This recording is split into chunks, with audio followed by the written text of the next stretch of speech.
Hi, welcome to the session of the Fragile Art of Edge Computing, Walk Through Access Control Systems.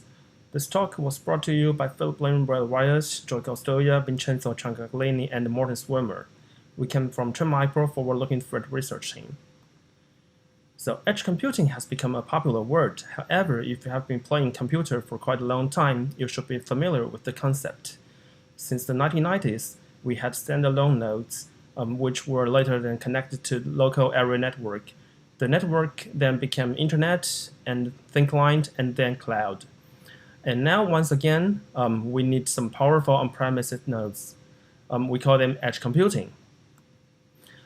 Edge computing has some advantages.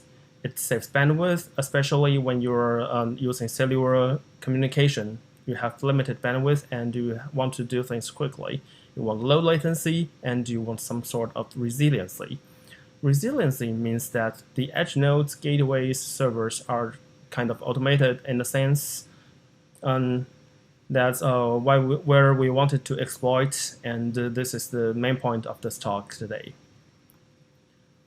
Edge computing usually has a 3-layer model or 4-layer model. On a normal scale system, you have 3-layer model on the left, and on a larger scale system, you have a 4-layer model on the right. However, all of the models have one thing in common, is that the upper layer trusts the middle layer to a great extent. Actually, we had quite a lot of edge computing systems in the surroundings that we might not recognize. For example, Tremicro has brought several facial recognition door control systems in the office. Before COVID-19, we were just testing them for fun. And for now, it's like facial recognition plus body temperature sensing is kind of advertised as safeguard of the city. It's a disclaimer though. This picture is just an example we found on the internet. In fact, we have not tested this product. And today we're going to talk about 3 devices. The first device we have studied because our company has bought it is a ZK Telpo Telpo 7B. And actually, it's a very big Chinese vendor and first sold in 2015. It's quite widely used and it can store maximum 10,000 faces. And because the faces are saved in the tablet, we were quite surprised during the study that the faces are not being extracted for the features. Instead, the raw picture of the faces are stored in the device itself. So it's quite easy to exfiltrate the faces out of the device. The second device we want to talk about is the Telpo TPS980. We bought it for fun because Telpo, you can easily find it on AliExpress for about 600 US dollars. It uses the facial recognition algorithm from ArcSoft, which is in fact quite widely used. The cloud service is quite affordable for researcher. It's only $10 per device per year. So we have only bought one device, one license, so $10 only. That's cool. And the last device is the MagV Koala. So MagV is in fact one of the big 3 company in facial recognition. The big 3 are MagV, E2, and SenseTime. All of them are Chinese companies. So MagV Koala is advertised for residential access control, especially in the basement of several apartments. There's a very high throughput, so it needs a edge server instead of using the edge computing nodes on the camera itself. Now Roel is going to talk about ZK Telpo. Hi, Roel. Thank you, Phil. So I'll be talking about ZK Telpo, the first device that we were able to have access with, since it's already available in TrendApp Office. As you can see, the device is running under Android OS version 5.x, which is Lollipop version, and there is an exposed USB port underneath the device, in where you could actually download information or import or export data records. You could also use the USB port to do ADB connection and upload or sideload APK files. We didn't do much about the USB port since we are more into the communication protocol used by the device and the server. In this image, You can see that the architecture used on the device simply by a device communicating to the server and the server sending the information across the other device to sync the data. In our research, we just used the device and the server. So what have we done so far? So we've done initial packet sniffing using man-in-the-middle proxy, since we assume that the transaction from the server and the device, or vice versa, is using a secured communication protocol, or basically HTTPS. Afterwards, we use a device which is a packet squirrel to capture the data or the communication from the device and the server as well. And then finally, we did Wireshark recording. During our analysis, we were so surprised that the data are in plain text. It was not encrypted at all, so everything is running under HTTP. So, what's next? During the preliminary analysis of the packets, we found out that you have to identify which device is registered or is allowed by the server to register a user. So, in this image, as you can see, we were able to identify one particular device with the serial number LSR 191515060003. And then we also identify that you need to get the particular token used to communicate from the device to the server. How come? Since it will try to authenticate that device is uh, legal to communicate with the server or register to the server. So let's try to add a new user. In this screenshot, you can see that I just use a simple curl command uh, and try to push a data or post a data on the server. So I'll be showing you a simple recorded demo. As you can see, I've tried accessing the server and I only have like one user. And then tried executing the curl command with a user named Bogus and the pin number of 11111. So as you can see, after execution, I was able to create a new user with an ordinary user privilege. So it's that simple. Okay, so I was able to create a normal user. So what's next? How about trying to create an admin user using the same process, except that on this part, we will be changing one particular value on the data. Looking at privilege equals to 14. The 14 means that you'll be giving or assigning an administrator permission on the user. So let's try this simple demo. Again, let's access the server and check on the user.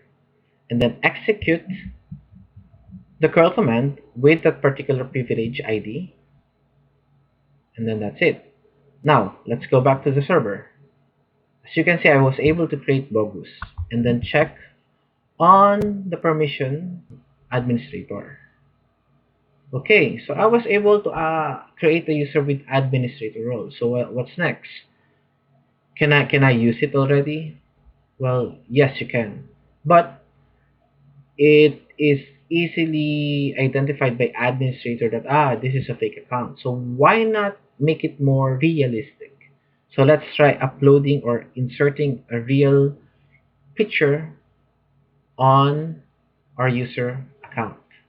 So here, I'll be doing the same process, except that this time I'll be sending an information and then changing the table name, which is user pick. Okay. So probably you'll be asking that can you use a different picture? Well, yes, you can. I've tried using three particular picture here. Uh, Totoro, Jollibee, and a sculpture of a lady. Okay, so what particular data you needed to use so that you'll be able to like push or create a user image on your account? So All you need to do is create or have this particular fields: user pick as a table, pin, which particular user you're trying to update. Size is the actual size of the JPG file or JPEG file. Content is the base64 equivalent of the image file. Alright, so let's try a simple demo. Here, looking at bogus account, there's this image which is an avatar, and I'll be changing that into a more realistic image.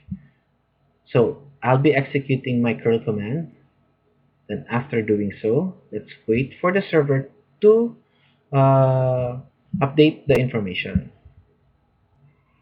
So there you go. I was able to change the image using my colleague's picture.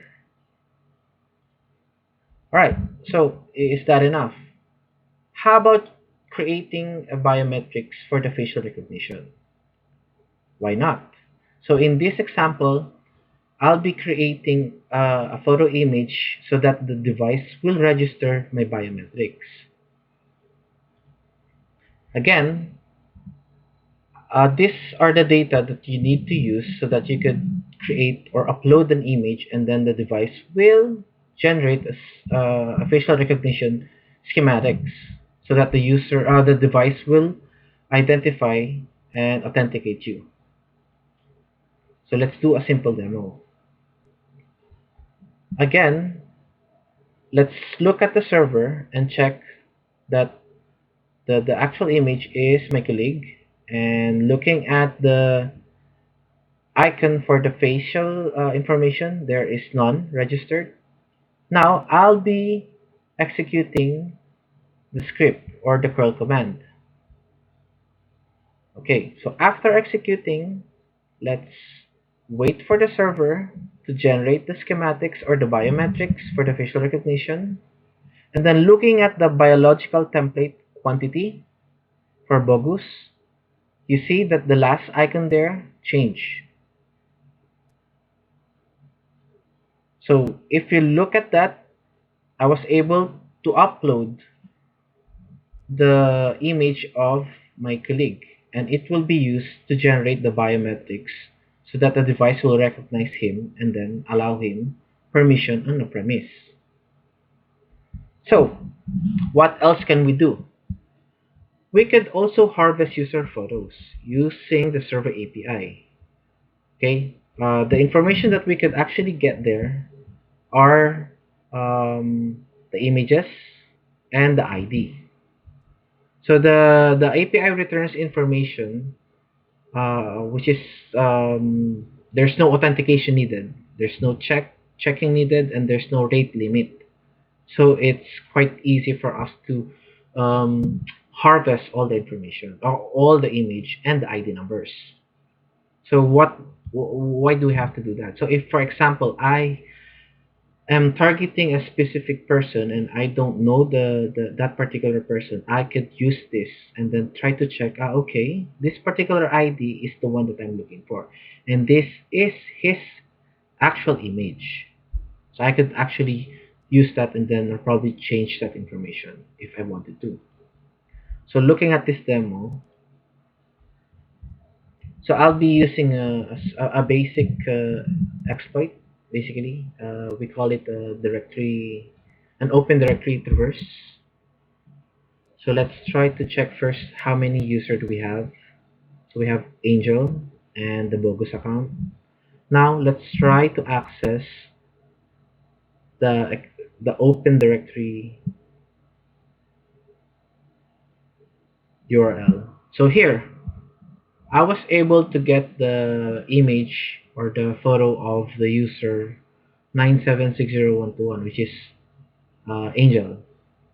Okay, so you could also do data exfiltration. How do you actually do that? By using packet sniffing, you can get this information, since everything or all the transactions are in plain text. Now I'll be talking about server forgery.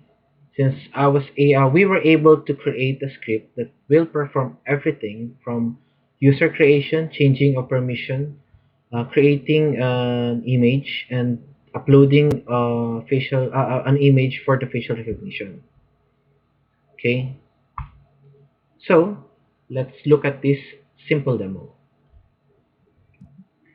In this demo, I was checking. I've created a simple user, which is one 10,000 with a password of 12345, with no particular facial recognition information or image on it. Okay, so I'll be executing my script, assuming that we already gain IP address of the server using our poisoning.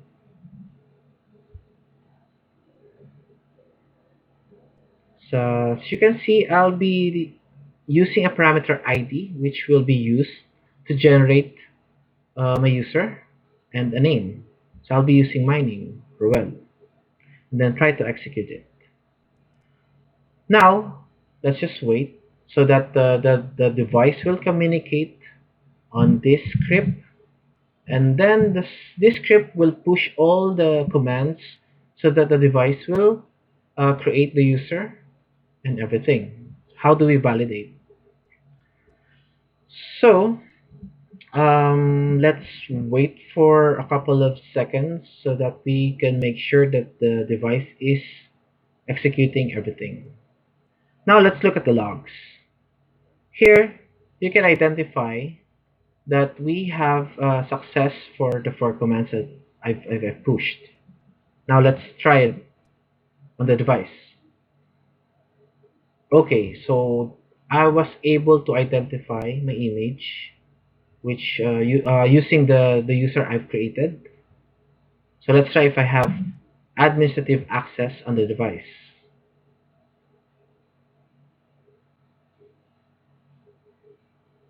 Okay, as you can see, I was able to gain access on the device with all the information and with the role of super administration. So I have my password there. Face recognition is enrolled. So how about trying the PIN code? So let's try entering the ID first, 97601, and then the PIN code 12345. There you go. I was able to access the device using my facial recognition or my face and PIN number or password. What was identified?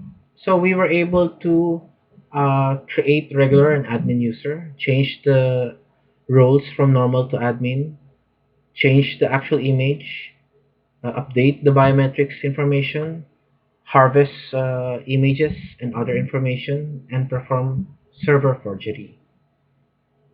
So, we if we were able to do this in Zekiteco, so there's a possibility that other devices are prone to this particular attack or this particular exploit. I'll be giving back again the presentation to Phil. So actually, you can find the TPS 980 on AliExpress for something around $600. In this section, we're talking about Telpo Face, the optional server-side application for Telpo TPS 980. It is actually licensed for only $10 per device per year. So if you really want to develop your algorithms and applications, it's possible to buy an algorithm license for 38 US dollars. This is the back of the device. Maybe you haven't noticed the thing. We have seen a SIM card slot and several like digital I/Os, weekends, etc. But however, if we zoom in a bit, you'll see a serial number. So you might ask, what does the serial number do? That's usually printed on the label, right? And however, the serial number is actually the key to everything.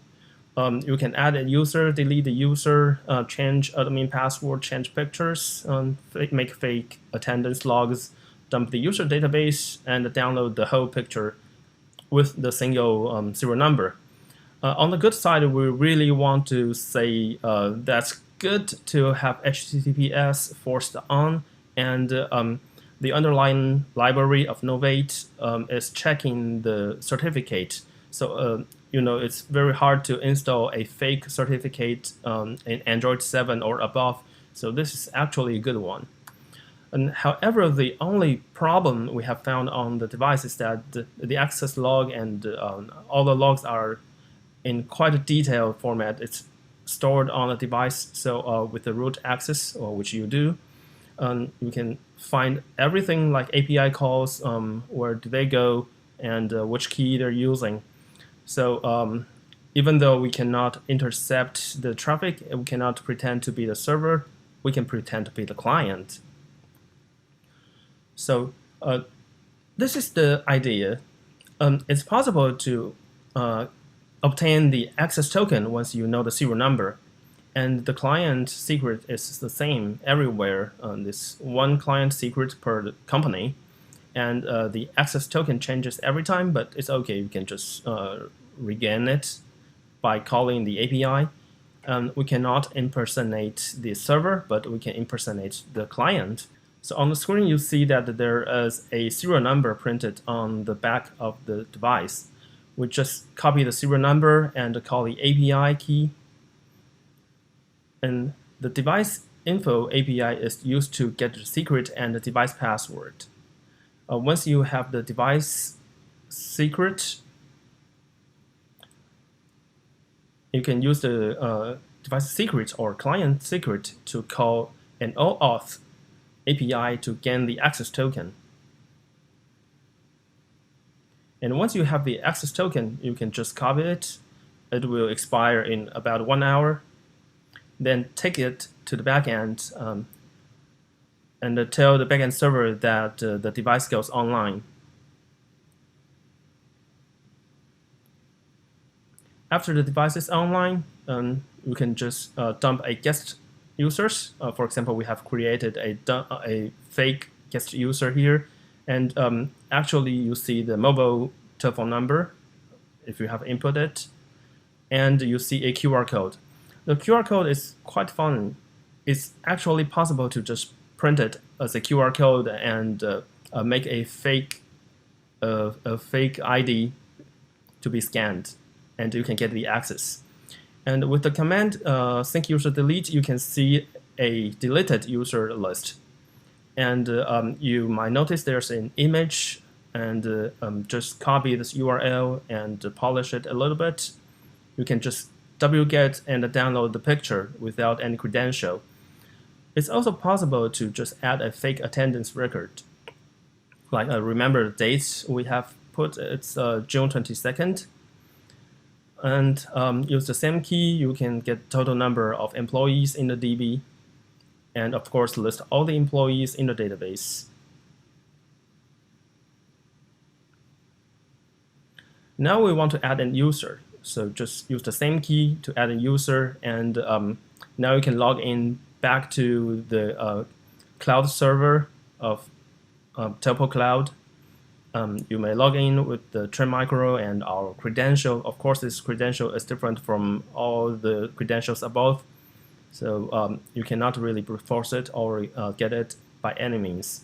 Now you see this fake attendance record that we have just inserted. It's a June 22nd. A fake name with my own picture.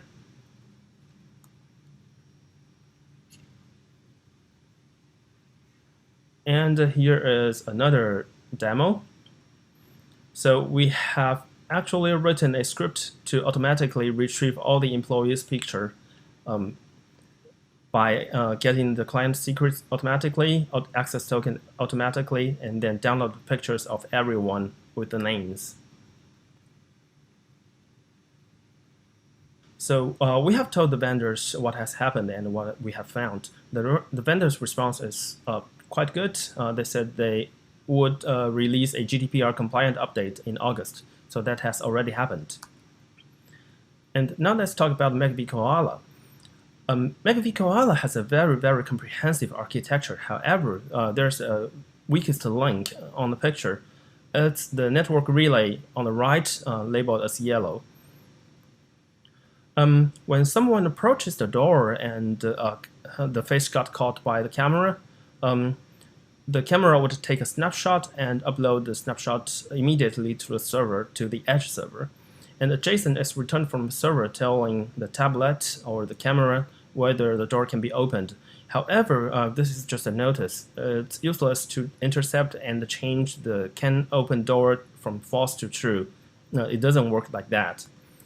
However, we have noticed that there are like network access modules like this in the user menu. And it is said that the network network control relay is actually what's used to open the door. So when it receives a command from the Ethernet cable, you see on the right, with the right command, it just opened the door for you. So now the only thing between us and the doors is the Ethernet. So where can we get the Ethernet? We have the Ethernet on the wall. The tablet is charged with a USB-C cable, and the USB-C cable actually provides access to the local area network. Therefore, the only thing you have to do is to plug this USB cable to your MacBook Pro, and you get the network.